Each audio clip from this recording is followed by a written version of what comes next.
ரத்தினவாணி சமுதாய வானொலி வழங்கும்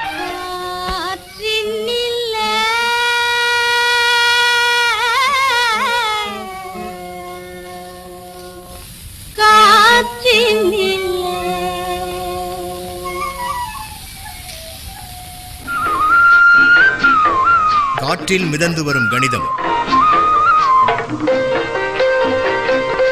காற்றில் மிதந்து வரும் கணிதம் இந்திய அரசு அறிவியல் மற்றும் தொழில்நுட்பத்துறையின் ஓர் அங்கமான தேசிய அறிவியல் மற்றும் தொழில்நுட்ப தொடர்பியல் குழுமத்தின் ஆக்கம் ஊக்கம் ஆதரவுடன் ரத்தினவாணி சமுதாய வானொலி தயாரித்து வழங்கும் காற்றில் மிதந்து வரும் கணிதம்.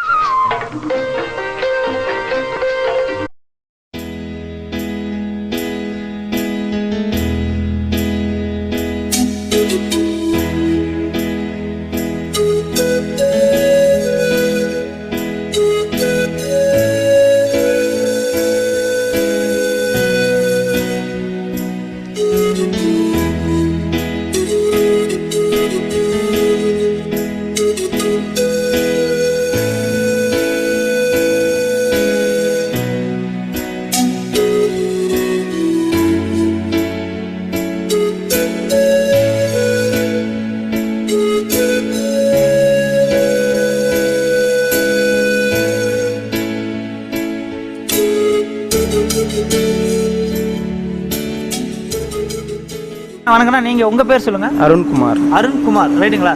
இப்போ நீங்கள் எந்த ஏரியாவிலேருந்து வரீங்க? எங்கே? நான் ஈச்சனாரி தான் இல்லைங்களா? இங்கே எத்தனை வருஷமாக வேலை செஞ்சுட்டு? நான் இங்கே 10 வருஷமாக. 10 வருஷமாக வேலை செய்றீங்களா? ஓகே, ரைட்ண்ணா. இப்போ 10 வருஷமாக வேலை செய்கிறீங்களா? உங்களுடைய நீங்கள் கிட்டத்தட்ட பார்த்தீங்கன்னா அப்படின்னா இந்த கம்பெனி ஆரம்பத்திலேருந்து இருக்கிறீங்க அப்படின்னு நினைக்கலாம் இல்லையா? ஆரம்பத்துலேருந்து இருக்கிறீங்க. சரிங்க. இப்போ இந்த 10 வருஷ அனுபவத்தில் இந்த ஃபோர்ஜிங்ன்ற இந்த ஃபீல்டில் தான் ஒர்க் பண்ணிட்டு இருக்கீங்க. இதே ஃபீல்டில். ஸோ நீங்கள் எத்தனாவது படிச்சிருக்கிறீங்க? நான் 9th வரைக்கும். 9th படிச்சிருக்கிறீங்க. ஆனால் வந்து உங்களுக்கு அந்த அனுபவம் தான் வந்து இப்போ பார்த்தீங்கன்னா எந்த மெஷின்ஸ் எந்த இதையுமே வந்து நீங்கள் பண்ணக்கூடிய அளவுக்கு இதில் வந்து உங்களுக்கு அனுபவம் இருக்குது. அனுபவம் இருக்கு. இப்போ வீடு எப்படி? நீங்க நான் சொந்த வீட்டில் தான் இருக்கிறீங்க. ஃபேமிலிக்கு திருமணம் ஆச்சுங்களா? இல்லைங்க, இன்னும் திருமணம் ஆகல. அப்பா அம்மாலாம் இல்லை, அம்மா இருக்காங்க, அப்பா இல்லை. சரி, அம்மா இருக்கிறாங்க, கூட இருக்கிறாங்க இல்லைங்களா? ஸோ நீங்க உங்க வீட்டில் அம்மா, அப்புறம் அவ்வளோதான் குடும்பம். அக்காங்க இருக்காங்க. அக்கா திருமணம் ஆயிடுச்சுங்களா? உங்களுக்கு நல்லது. அடுத்த திருமணம் உங்களுக்கு தான் இல்லைங்களா? எல்லாருக்குமே வந்து ஒரு மனிதன் அப்படின்னா அந்த கனவு வந்து அதுதான் வந்து வாழ்க்கையுடைய அடுத்த லெவல் அப்படின்னு கூட நம்ம சொல்லலாம் இல்லைங்களா? திருமணத்தை தாண்டினா தான் நம்ம வந்து ஒரு முழு வாழ்க்கையே அனுபவிச்சதுக்கான ஒரு அர்த்தமாக நம்ம நினைக்கலாம். ஸோ அந்த மாதிரி வந்து உங்களை திருமணத்துக்கான இப்போல்லாம் பார்த்தீங்க அப்படின்னா அந்த காலத்தில் வந்து திருமண செலவு அப்படின்றது வந்து ஒரு சிம்பிளாக முடிச்சிடுவாங்க. ஏன்னா ரொம்ப சிம்பிளாக இருக்கும். இப்போ அந்த மாதிரி கிடையாது. ஏன்னா பொண்ணு பார்க்க ஆரம்பிச்சிட்டாவே நம்மளுக்கான செலவு தான் வரும் இல்லைங்களா? ஸோ அதனால் பார்த்தீங்க அப்படின்னா இப்போ நம்ம திருமணத்துக்குன்னு ஒரு தனி பட்ஜெட்டே வந்து நம்ம பிளான் பண்ண வேண்டியிருக்கு 2 ஆண்டு. கண்டிப்பாக. ஸோ அந்த மாதிரி வந்து பார்த்தீங்கன்னா இப்போ திருமணத்துக்கு அப்படின்ற மாதிரி நீங்கள் ஏதாவது சேவிங்ஸ் இருக்கு. உங்களுக்கான திருமணத்தை நீங்கள் வந்து அந்த கடன் இல்லாமல் கல்யாணத்தை பண்ணிப்பாரு வீட்டை கட்டிப்பாருன்னு ஒரு பழமொழி இருக்கு. எப்போ பணம் வச்சிருந்தாலும் அவங்க கடனாளி ஆயிடுவாங்கன்றது காரணாலதான் கண்டிப்பாக கடனாளி அந்த பழமொழியை வந்திருக்குன்னு நான் நினைக்கிறேன் இல்லைங்களா? ஸோ அதனால பார்த்தீங்கன்னா இப்போ அடுத்ததாக உங்களுக்குன்னு ஒரு இலக்கு இருக்கு இல்லைங்களா? நம்ம அடுத்த 5 ஆண்டு காலத்தில் இல்லைன்னா ஏதாவது ஒன்று பண்ணணும் அப்படின்ற ஒரு இலக்கு இருக்கும். ஒவ்வொருத்தருக்கும் வாழ்க்கையில் ஒரு கண்டிப்பாக இலக்கு இருக்கு. ஸோ அந்த மாதிரி நீங்கள் என்ன மாதிரியான எண்ணங்கள் எய்ம் இருக்கும்? எய்ம்னா நல்லபடியாக கல்யாணம் பண்ணணும், குழந்தை வீட்டுகளோட நல்லா படிக்க வைக்கணும். நம்ம தான் படிக்கல, அவங்களையாவது நல்லபடியாக படிக்க வைக்கணும் அப்படின்ற ஒரு ஆசை இருக்கு. எதிர்கால திட்டம் அப்படின்னா எதிர்கால திட்டம்னா அதுதான். சரிங்க. இப்போ உங்களுக்கு வந்து வாழ்க்கையில் வந்து ஒரு கணக்கு அப்படின்ற ஒரு விஷயத்தில் வந்து எந்த மாதிரியான இடங்களில் வந்து சிக்கல் ஏற்படுது அதை சொன்னீங்க அப்படின்னா நம்ம சிக்கல்னா இந்த மாதிரி அம்மாவுக்கு வயசாயிருச்சு, அவங்களுக்கு ஹாஸ்பிட்டல் செலவு இதுதான் செலவுன்றது வருது. மற்றபடி வீட்டு வாடகை கிடையாது. அது ஒரு சேவிங்ஸ்னால அப்படியே இருக்குங்க. கண்டிப்பாக. இப்போ வந்து பார்த்தீங்கன்னா உங்களுக்கான அந்த ஹாஸ்பிட்டல் செலவு மற்றபடியான அந்த அன்றாட செலவுகள் இதெல்லாம் எப்படி குறைக்கலாம் அப்படின்ற விஷயத்தை பற்றி நமக்கு உங்களுக்கு வந்து மேடம் வந்து சொல்லி தருவாங்க இல்லைங்க? ஓகேங்களா?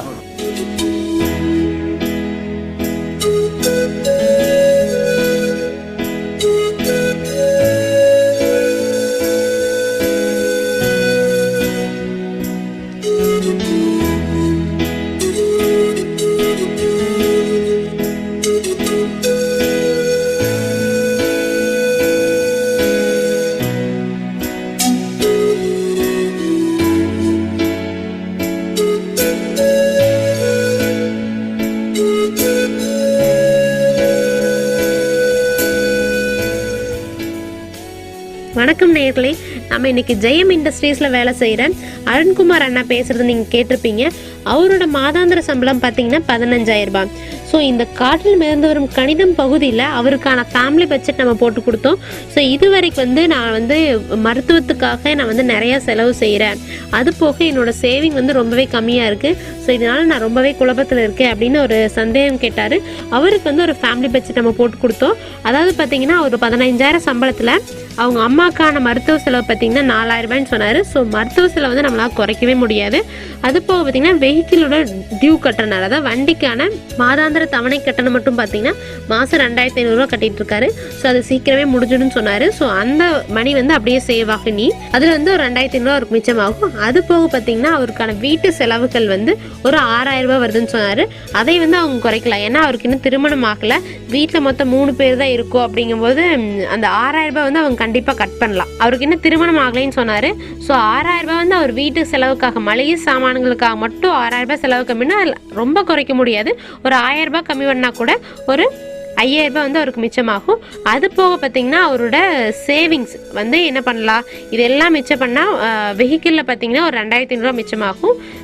வீட்டு மளிகை செலவுங்களில் ஒரு 1,000 ரூபா மிச்சமாச்சுன்னா ஒரு 3,500 ரூபாய் வருது. அது போக பார்த்தீங்கன்னா அவரோட சம்பளத்தில் பேலன்ஸுக்கு ஒரு 2,500 ரூபா. ஸோ 3,500 2,500 பார்த்தீங்கன்னா ஒரு 6,000 ரூபாய் மிச்சமாகும். ஸோ 15,000 மாதம் ஒரு 6,000 ரூபாய் அவர் மிச்சப்படுத்தினா அது ஒரு பெரிய அமௌண்ட்டு. ஸோ இதை சேவ் பண்ணி வச்சாங்கன்னா கண்டிப்பாக கல்யாணங்கிறது ஒரு 1000 காலத்து பயிர்னு சொல்லுவாங்க. இந்த கல்யாணத்தில் பார்த்தீங்கன்னா ஒவ்வொரு செலவும், பந்தல் போடுறதுலேருந்து பத்திரிக்கை அடிக்கிறது, ஜவுளி செலவுகள், நகை செலவு அப்படின்னு சொல்லிட்டு எல்லாத்துக்கும் சாப்பாடு போகிற செலவு எல்லாம் சேர்த்து பார்க்கும்போது ஒரு சின்ன சிம்பிளாக கல்யாணம் பண்ணால் கூட ஒரு 5 லட்ச ரூபாயிலேருந்து ஒரு 10 லட்ச ரூபாய் வரைக்கும் ஆயிடும். நம்ம அருண்குமார் சார் பார்த்தீங்கன்னா மாதம் 6,000 ரூபாய் சேவ் பண்ணாதான் ஒரு 5 லட்ச ரூபாய் வரைக்கும் ஒரு மிடில் கிளாஸ் ஃபேமிலி ஒரு 5 லட்ச ரூபாய்க்கு ஒரு திருமணம் பண்ணணும் அப்படின்னு நினச்சா ஒரு 83 மாதங்கள், அதாவது பார்த்தீங்கன்னா ஒரு 6 வருஷத்துலேருந்து 7 வருஷம் கூடி தான் அவரால் பண்ண முடியும். ஸோ இப்போ அவரால் சடனாக 7 வருஷம் கழிச்சு கல்யாணம் பண்ணால் அந்த திருமண வயது அப்படிங்கிறது எப்போ திருமண வயது வருமோ அப்போ தான் கல்யாணம் பண்ண முடியும். அதனால பர்சனல் லோன் நிறையா கொடுத்துட்ருக்காங்க, சரிங்களா? அதனால அவரோட திருமண வயது நம்ம 7 வருஷம் கழிச்சு அவர் கல்யாணம் பண்ணிக்கணும் அப்படிங்கிற சொல்ல முடியாது. ஆனால் பர்சனல் லோன் அப்படின்னு கொடுத்துட்ருக்காங்க. பர்சனல் லோன் பார்த்தீங்கன்னா எல்லா பேங்க்லேயும் இருக்குது. அது சிறு தொழில் செய்கிறவங்களுக்கு தனியாக இருக்குது, மாதம் சம்பளம் வாங்குறவங்க தனியாக இருக்குது. இப்போ 15,000 சம்பளம் வாங்குறாங்கன்னா ஒரு குறிப்பிட்ட தொகை பர்சனல் லோனாக கொடுக்குறாங்க. அதாவது நீங்கள் மேரேஜ்க்காக யூஸ் பண்ணிக்கலாம், வேறு ஏதாவது உங்களோட பர்சனல் விஷயத்துக்காக யூஸ் பண்ணிக்கலாம். இந்த பர்சனல் லோன் பார்த்தீங்கன்னா உங்களோட சேலரி பொறுத்து மாறுபடும். உங்களோட கம்பெனியில் கொடுக்குற பே ஸ்லிப் எடுத்துகிட்டு போய் எந்த பேங்க் நீங்கள் அப்ரோச் பண்ணணுமோ அந்த பேங்க்கை நீங்கள் அப்ரோச் பண்ணிங்கன்னா உங்களுக்கான பர்சனல் லோன் கிடைக்கும். அது மட்டும் இல்லாமல் நீங்கள் சேவ் பண்ண உங்களோட சேவிங்கும் சேர்த்து பண்ணும்போது உங்களுக்கு லோன் அமௌண்ட் கம்மியாகும். ஸோ நீங்கள் கல்யாணத்துக்கு யூஸ் பண்ணிட்டு அதுக்கப்புறமா உங்களோட மனைவி வந்ததுக்கப்புறம் அவங்களோட தூண்டுகோல்னால நீங்கள் சந்தோஷமாக வேலை செஞ்சு இந்த கடனை சீக்கிரமாக நீங்கள் கட்டிடலாம். இப்போ உங்களோட சேவிங் அமௌண்ட் அப்போ கடன் தொகையை திருப்பி கொடுக்குறதா மட்டும்தான் இருக்கும். அதுக்காக என்னால் கல்யாணம் பண்ண முடியாதே அப்படிங்கிற ஒரு சோகத்தோடு இருக்காமல் கண்டிப்பாக லோன் வாங்குற மூலியமாக நான் லாஸ் ஆக போகிறதில்ல. இந்த லோன் வாங்கி என்னால் கல்யாணத்தை சிறப்பாக பண்ண முடியும் அப்படிங்கிற கான்ஃபிடென்ட்டோடு நீங்கள் வாங்குங்க அப்படிங்கிற ஒரு அருண்குமார் சாருக்கு ஒரு நல்ல விஷயத்தை நம்ம இந்த பகுதியில் நம்ம சொல்லி கொடுத்தோம். அது மட்டும் இல்லாமல் இந்த பர்சனல் லோனுக்கான வட்டி விகிதங்கள் ரொம்ப அதிகம் கிடையாது, கம்மி தான். பேங்க்கை பொறுத்து இந்த வட்டி விகிதம் மாறுபடும். எடுத்துக்காட்டுக்கு நீங்கள் 15,000 ரூபாய் சம்பளம் வாங்குறீங்க, ஸோ எங்கிட்ட ஒரு 2 லட்ச ரூபா சேவிங் இருக்குது, ஸோ எனக்கு கல்யாணத்துக்காக ஒரு 3 லட்ச ரூபா போகுது அப்படின்னு ஒரு பேங்க்கில் போய் நீங்கள் அப்ரோச் பண்ணீங்கன்னா அந்த பேங்க்கில் ஒரு 8 ரூபாய் வட்டி போட்டு, சரிங்களா, 100 ரூபாய்க்கு 8 ரூபாய் வட்டி போட்டு கொடுத்தாங்கன்னா ஸோ உங்களோட வட்டி தொகை மட்டும் பார்த்தீங்கன்னா 24,000, சரிங்களா? வருடாந்திரம் கூடி நீங்கள் எவ்வளோ கட்டினா ஒரு 24,000 கட்ட வேண்டியதாக இருக்கும். ஸோ நீங்கள் 3 லட்ச ரூபா எடுத்ததுக்கு நீங்கள் வட்டி மட்டும் 24,000 ரூபா கட்ட வேண்டியதாக இருக்கும். 3,24,000 ரூபா நீங்கள் வட்டி தொகையோடு சேர்ந்து கட்ட வேண்டியதாக இருக்கும். நமக்கு அவசரத்துக்கு யூஸ் பண்ணதுக்கு இது ரொம்ப பெரிய தொகை கிடையாது.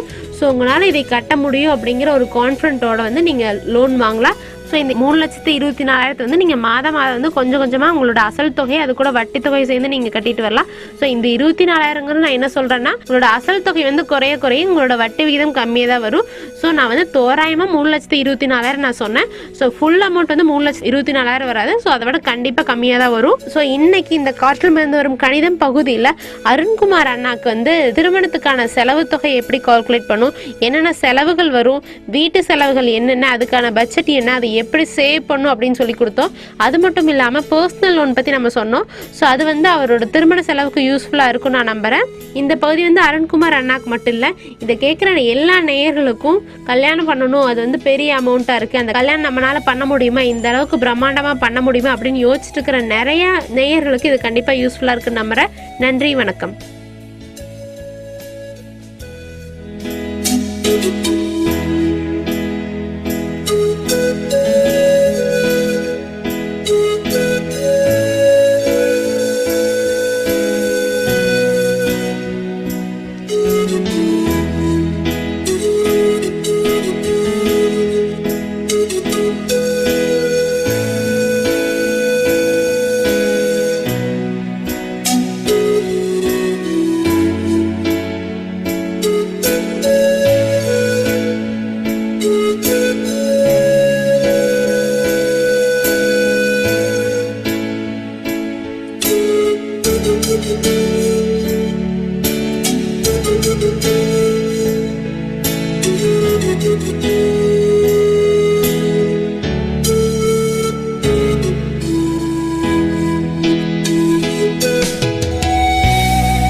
நேயர்களே, இன்னைக்கு காற்றில் மிதந்து வரும் கணிதம் நிகழ்ச்சியில் ஜெயன் இண்டஸ்ட்ரியில் ஒர்க் பண்ணிட்டு இருக்க திரு அருண்குமார் அவர்களை வந்து சந்தித்தோம். அருண்குமார் அவர்கள் வந்து சொல்லியிருந்தாரு, எனக்கு வந்து இன்னும் கல்யாணம் ஆகலை, கல்யாணத்துக்காக வந்து நான் பணம் சேர்த்துட்ருக்கேன், இருந்தாலும் இந்த கல்யாண பட்ஜெட் அப்படிங்கிறது வந்து பெரிய விஷயம், இது எப்படி போடுறதுன்னு எனக்கு தெரியல, என்னோட வருமானத்துக்குள்ளே வந்து நான் சேமித்து என்னோட கல்யாணத்தை செய்யணும், அதுக்கு என்ன வழி இருக்குது அப்படின்னு சொல்லிட்டு நம்மளுடைய கணித ஆசிரியர்கிட்ட கேட்டிருந்தாரு. அதுக்கான விளக்கத்தை நம்மளுடைய கணிதாசிரியை ரொம்ப அழகாக வந்து விளக்கி சொன்னாங்க. கல்யாண பட்ஜெட் அப்படிங்கிறது வந்து ரொம்ப பெரிய விஷயம். அதுக்காக பார்த்திங்கன்னா இப்போ நிறையா பேங்க்கில் வந்து லோன்ஸ் எல்லாம் வந்து கொடுத்துட்ருக்காங்க. அதை வந்து அப்ளை பண்ணி நம்ம வந்து வாங்கணும் அப்படின்னா நமக்கான செலவுகளுக்கு வந்து கொஞ்சம் உதவியாக இருக்கும் அப்படின்னு சொல்லிட்டு நம்மளுடைய கணிதாசிரியர் ரொம்ப அழகாக வந்து விளக்கி சொன்னார். அது மட்டும் இல்லாமல் அவருடைய வருமானத்துக்குள்ளே எந்த மாதிரி செலவுகள் வந்து குறைச்சி செலவு பண்ணால் கொஞ்சம் சேமிப்பு தொகையாக அவரோட கல்யாணத்துக்கு அவரால் சேர்த்து வைக்க முடியும் அப்படிங்கிறதையும் வந்து நம்மளுடைய கணித ஆசிரியர் வந்து ரொம்ப அழகாக பட்ஜெட் போட்டு வந்து அவருக்கு வந்து சொல்லிக் கொடுத்தாரு. இன்றைக்கி நம்ம கணித ஆசிரியை சொல்லிக் கொடுத்த இந்த விஷயம் அருண்குமார் அவர்களுக்கு மட்டும் இல்லாமல் இந்த நிகழ்ச்சியை கேட்டுட்டு இருக்க எல்லா நேயர்களுக்கும் வந்து ரொம்பவே பயனுள்ளதாக இருக்கும் அப்படின்னு நாங்கள் நம்புகிறோம். பெரியவங்க வந்து எப்போவுமே சொல்லுவாங்க, கல்யாணத்தை பண்ணிப்பார், வீட்டை கட்டிப்பார் அப்படின்னு சொல்லிட்டு. அவங்க வந்து எதை மனசில் வச்சு சொன்னாங்கன்னு தெரியல. ஆனால் எதுவாக இருந்தாலும் இப்போ கல்யாணம் பண்ணுறதும் சரி, வீடு கட்டுறதும் சரி ரொம்ப பெரிய விஷயமா இருக்குது. ஒரு வீட்டை கட்டணும் அப்படின்னு நம்ம நினச்சிட்டோம் அப்படின்னா அதுக்கு நிறைய செலவுகள் வந்து வந்துடும். அதே மாதிரி தான் பார்த்திங்கன்னா கல்யாணம் பண்ணணும் அப்படின்னு நம்ம முடிவு பண்ணிட்டோம் அப்படின்னா பொண்ணு மாப்பிள்ளை பார்க்கறதுலேருந்து பந்தக்கால் நட்டு ஊருக்கு பத்திரிக்கை வச்சு கல்யாணம் முடிகிற வரைக்கும் செலவு மேலே செலவு, அடுத்தடுத்து நம்மளுடைய எதிர்பாராத செலவுகளாக வந்துட்டு இருக்கும். கல்யாண பட்ஜெட் அப்படின்னாலே நமக்கு வந்து பெருசாகிற செலவுகள் எதுன்னு பார்த்திங்கன்னா மண்டபம் பிடிக்கிறது, அதுக்கப்புறம் பத்திரிக்கை அடிக்கிறது, அதுக்கப்புறம் பார்த்திங்கன்னா கல்யாணத்துக்கு கண்டிப்பாக துணிமணி எடுக்கிறதுக்காக நிறைய செலவுகள் வந்திருக்கும். இதே பொண்ணு வீடாக இருந்தால் கண்டிப்பாக நகை எடுக்கிறதுக்கு வந்து அதிகப்படியான செலவுகள் செய்வாங்க. இது மட்டும் இல்லாமல் பார்த்திங்கன்னா சாப்பாடு அப்படிங்கிறது வந்து ரொம்ப முக்கியமான விஷயம். ஏன்னா நம்மளுடைய கல்யாணத்தை ஞாபகம் வச்சுக்கிறாங்களோ இல்லையோ, நம்ம கல்யாணத்தில் சாப்பிட்ற சாப்பாடை வந்து கண்டிப்பாக எல்லாருமே வந்து ஞாபகம் வச்சுப்பாங்க. இந்த சாப்பாட்டுக்காக தான் பார்த்திங்கன்னா நம்ம அதிகப்படியான செலவுகள் செய்வோம். ஏன்னா எது நல்லா இருக்கோ இல்லையோ சாப்பாடு கண்டிப்பாக நல்லா இருக்கணுங்க. அப்போ தான் வந்து மற்றவங்க மனசில் வந்து நம்ம வந்து நீங்காத இடம் பிடிப்போம். அதுக்காக பார்த்திங்கன்னா இந்த சாப்பாட்டுக்காக நம்ம அதிகமாக வந்து செலவு பண்ணுவோம். இந்த மாதிரி நம்மளுடைய கல்யாணம் வேலை அப்படின்னு தொடங்கிட்டாலே வந்து பட்ஜெட் வந்து அதிகமாகிக்கிட்டே போயிட்டு இருக்கும். நம்மளும் அங்கே குறைக்கணும் இங்கே குறைக்கணும்னு ட்ரை பண்ணுவோம், ஆனால் குறைக்கவே முடியாத மாதிரி பட்ஜெட் வந்து போய்கிட்டே இருக்கும். கல்யாணம் அப்படின்னு பேச்செடுக்கிறதுக்கு முன்னாடியே வந்து நம்ம கையில் வந்து ஒரு குறிப்பிட்ட தொகை இருந்தால் மட்டும்தான் அந்த கல்யாண வேலைகள் வந்து நம்மளால தொடங்க முடியும். அதனாலேயே என்னமோ இப்போ கல்யாணம் அப்படின்னு சொன்னாலே வந்து வீட்டில் வந்து எல்லாருமே வந்து ரொம்ப பயப்பட ஆரம்பிச்சாங்க. ஐயோ கல்யாண செலவு நிறையா வந்துடும் அப்படின்னு சொல்லிட்டு. இன்றைக்கி நாம் சந்தித்த அருண்குமாரும் பார்த்திங்கன்னா இதே சந்தேகத்தை தான் நம்மளுடைய கணிதாசிரியர்கிட்ட வந்து கேட்டிருந்தாங்க. இப்போ பார்த்திங்கன்னா எல்லா பேங்க்லேயுமே பர்சனல் லோன் அப்படிங்கிறது வந்து ரொம்ப ஈஸியாக வந்து கிடைக்கிது. அந்த பர்சனல் லோனை வந்து நம்ம கல்யாணத்துக்காக வந்து நம்ம பயன்படுத்திக்கலாம். அதுக்கு பார்த்தீங்கன்னா குறைந்த வட்டி வந்து கொடுத்துட்ருக்காங்க. இந்த பர்சனல் லோன்லேயே வந்து 2 விதமான பர்சனல் லோன்ஸ் இருக்குது. அது என்னன்னு பார்த்தீங்கன்னா சுயதொழில் செய்வோருக்கு உண்டான பர்சனல் லோன் இருக்குது. அதே மாதிரி ஒரு கம்பெனியில் எம்ப்ளாயாக ஒர்க் பண்ணுறவங்களுக்கு உண்டான பர்சனல் லோன் இருக்குது. சுயதொழில் செய்வோருக்கு பார்த்திங்கன்னா அவங்களுடைய வருமானத்தை பொறுத்து அவங்களுக்கு வந்து லோன் வந்து கொடுத்துட்ருக்காங்க. அதே மாதிரி கம்பெனியில் வந்து வேலை செய்கிறவங்களுக்கு வந்து அவங்களுடைய சம்பள ஸ்லிப்பு, அதாவது பே ஸ்லிப் அப்படின்னு சொல்லுவாங்க, நம்மள சம்பளம் வாங்குறதுக்கு உண்டான அத்தாச்சி சீட்டு, அந்த சீட்டில் வந்து நமக்கு எவ்வளோ சம்பளம் போட்டிருக்காங்களோ அதை பொறுத்து அதனுடைய அடிப்படையில் வந்து பர்சனல் லோன்ஸ் வந்து எல்லா பேங்க்லேயுமே கொடுத்துட்ருக்காங்க. இது நார்மலாக கவர்மெண்ட் பேங்க், ப்ரைவேட் பேங்க்குன்னு சொல்லிட்டு எல்லா பேங்க்லேயுமே இருக்குது. நமக்கு வந்து எந்த பேங்க் வசதியாக இருக்கோ அங்கே வந்து அப்ரோச் பண்ணோம் அப்படின்னா அதுக்குண்டான முழு விவரத்தையும் வந்து நம்ம அங்கேருந்து தெரிஞ்சுக்கலாம். இந்த பேங்க் லோன் மூலிமா பார்த்திங்கன்னா நம்மளுடைய செலவுகள் வந்து பாதி வந்து நமக்கு குறைஞ்ச மாதிரி இருக்கும். இப்போ வந்து நமக்கு கல்யாணம் செய்யணும் அப்படின்னா கண்டிப்பாக நிறைய செலவாகும், அதுக்கு வந்து அதிக பணம் தேவை. அந்த தேவைப்படுற பணத்தை வந்து லோன் மூலிமா நம்ம பேங்க்லேருந்து வாங்கிக்கலாம்.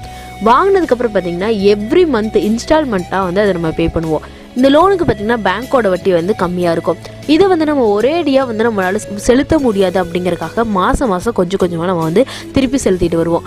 வெளியெல்லாம் வந்து நம்ம கடன் வாங்கணும்னா கடைசி வரைக்கும் பார்த்திங்கன்னா வட்டி மட்டுமே தான் கட்டிட்டு இருப்போம், நம்மளால வந்து அசல் கட்ட முடியாது. ஆனால் பேங்க்கில் வந்து நம்ம லோன் வாங்கும்போது ஒவ்வொரு மாதமும் நம்ம வட்டி கட்டும்போது அது கூடவே சேர்ந்து அசல் தொகையும் பார்த்திங்கன்னா கொஞ்சம் கொஞ்சமாக கட்டிட்டு வருவோம். இப்படி நம்ம வந்து அசலும் சேர்ந்து கட்டிட்டு வரதுனால அசல் தொகை குறைய நம்ம வட்டியும் பார்த்திங்கன்னா குறைஞ்சிக்கிட்டே வரும்.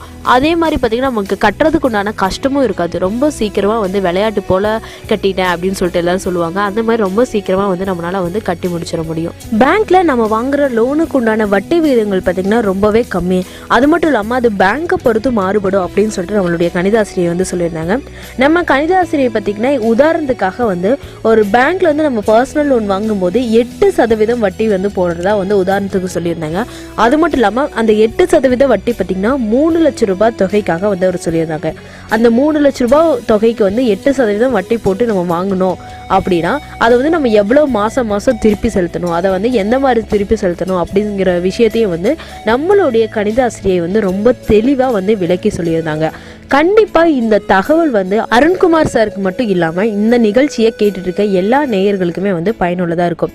ஏன்னா எல்லாத்துக்குமே வந்து நிறைய கனவுகள் இருக்கும், ஆசைகள் இருக்கும். பட் அதுக்குண்டான போதுமான அளவு வருமானம் நம்மக்கிட்ட இல்லை. இப்போ எப்படி இந்த கனவு வந்து சாத்தியமாகும், இது எப்படி நான் இப்போ செய்யறது அப்படின்னு சொல்லிட்டு ஒரு பெரிய சந்தேகத்தோடு இருப்பீங்க. அப்படி இருக்கவங்க பார்த்தீங்கன்னா இந்த பர்சனல் லோன் அப்படிங்கிற ஆப்ஷனை வந்து நம்ம வந்து யூஸ் பண்ணிக்கலாம். இதனால பார்த்தீங்கன்னா நமக்கு வந்து நம்மளுடைய ஆசையும் நிறைவேறும். அதே மாதிரி நம்மளுடைய திருப்பி செலுத்த வேண்டிய தொகையும் பார்த்திங்கன்னா ரொம்ப சிக்கனமாக வந்து நம்ம எப்பவும் போல் சேவ் பண்ணுற மாதிரி சின்னதாக அமௌண்ட் வந்து சேவ் பண்ணி நம்மளால் வந்து திருப்பி செலுத்த முடியும். திருப்பி செலுத்துறதுக்கு ரொம்ப எளிமையான ஒரு வழியாக இருக்கும். அதை விட்டு நம்ம வெளியே யார்கிட்டையாவது வந்து கடன் வாங்கணும் அப்படின்னா கண்டிப்பாக அது திருப்பி செலுத்துறது வந்து பெரிய சிக்கலான விஷயமா இருக்கும். அதுக்கு பதிலாக இந்த மாதிரி பேங்க் லோனை வந்து நம்ம யூஸ் பண்ணிக்கிட்டோம் அப்படின்னா நமக்கு வந்து எந்த பிரச்சனையுமே இருக்காது, நமக்கு வந்து திருப்பி கட்டுற கஷ்டமும் இருக்காது. அதே நேரத்தில் நம்மளுடைய கனவு வந்து நிறைவேறிடும். அது மட்டும் இல்லாமல் பார்த்திங்கன்னா பேங்க்கில் வந்து அதுக்குண்டான வட்டி ரொம்பவே வந்து கம்மியாக கொடுக்குறாங்க. இந்த ஆப்ஷன் எல்லா பேங்க்லயுமே இருக்கு. இதை வந்து நம்ம வந்து அப்ரோச் பண்ணோம் அப்படின்னா கண்டிப்பா நம்மளால வந்து நம்ம ஆசையை ரொம்ப சுலபமா வந்து நிறைவேற்றிக்க முடியும்.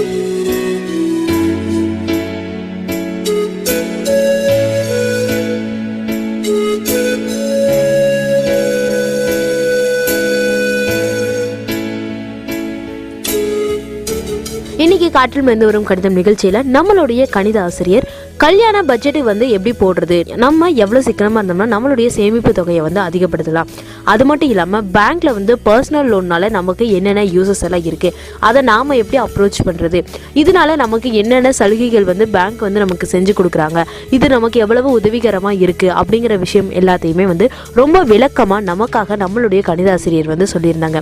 கண்டிப்பாக இந்த விஷயம் திரு அருண்குமார் அவர்களுக்கு மட்டும் இல்லாமல் இந்த நிகழ்ச்சியை கேட்டுட்டு இருக்க எல்லா நேயர்களுக்கும் பயனுள்ளதாக இருக்கும் அப்படின்னு சொல்லிட்டு நாங்கள் நம்புகிறோம். மீண்டும் காற்றில் மிதந்து வரும் கணிதம் நிகழ்ச்சியில் சந்திப்போம். நன்றி.